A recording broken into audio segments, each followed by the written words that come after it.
This week on Inside Boulder News. Nearly 1 year since the March 22nd tragedy, King Soopers reopens its doors to the public. Council discusses the creation of a library district and record and share your vision for future climate action. Welcome to Inside Boulder News, your source for all things Boulder. I'm Jocelyn Avendaño. It's been nearly a year since the tragic event that occurred in the South Boulder grocery store on March 22nd. This week, the King Soopers Table Mesa location unveiled the redesigned grocery store, which reopened its doors to the public on February 9th. The Table Mesa location, which has been the cornerstone of the South Boulder community for the last 49 years, was redesigned with feedback from King Soopers employees and community members. The store now features more natural light and an open feel, a suggestion made by community members. A memorial garden will also be added to commemorate the 10 people who lost their lives in the March 22nd mass shooting. Also included in the store's redesign is a large mural of the Flatirons painted by a local artist. Other updates include a large floral department, an expanded produce section, and an updated Starbucks kiosk.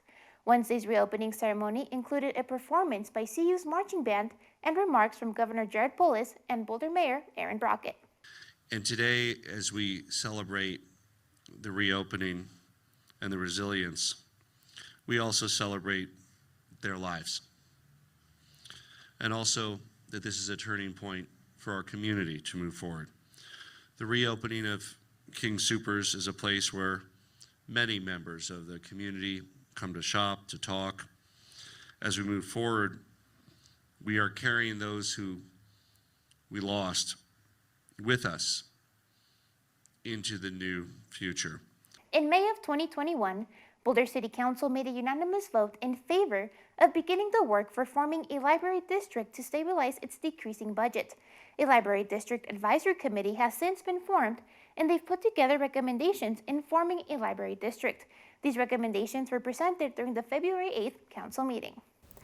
Demand for library services has never been greater. In 2019, the library saw over 1 million visitors between all locations.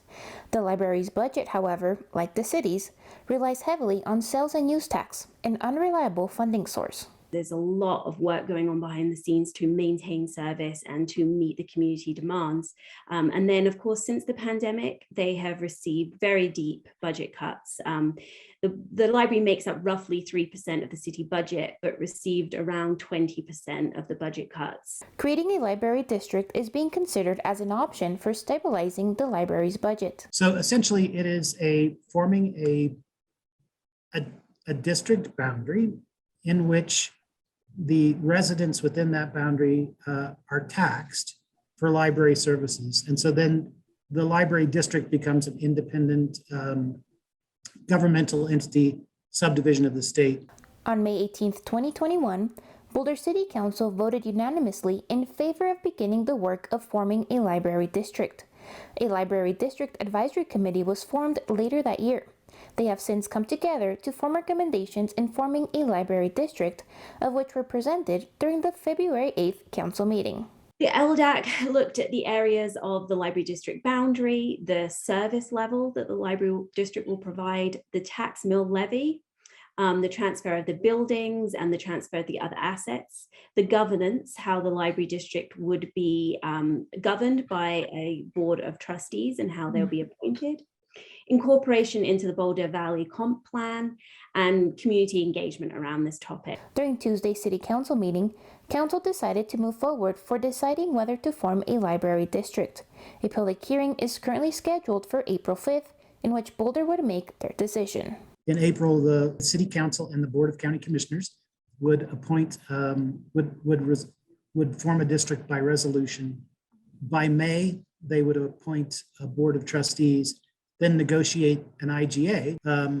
At that point, it would go on the ballot, and in November of 2022, the residents would have to vote. More information on the creation of a library district may be found on boulderlibrary.org. The city's climate initiatives team would love to hear from you, literally. From now until February 16th, community members are invited to make their voice be heard and share their thoughts on the future of climate action. The city is collecting community voices on the future of climate action. How might our city change to become more resilient? What are the future hallmarks of climate action? Participants are invited to send in their responses through the voice recording app on your smartphone.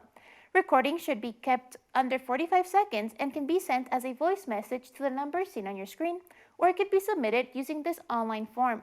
Submitted recordings will form part of an audio collage that will be presented during the February 22nd City Council study session. Please send in your recordings by February 16th. More information can be found on the city's newsroom. We're well into the middle of winter, and the little colder snow doesn't stop Boulderites from commuting on their bikes or on their own 2 feet. See how Boulder celebrated this year's Bike to Work Day.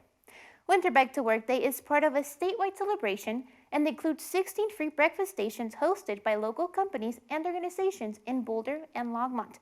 Participants are encouraged to pledge to ride, which helps the city and county measure the impact of biking in the Boulder area.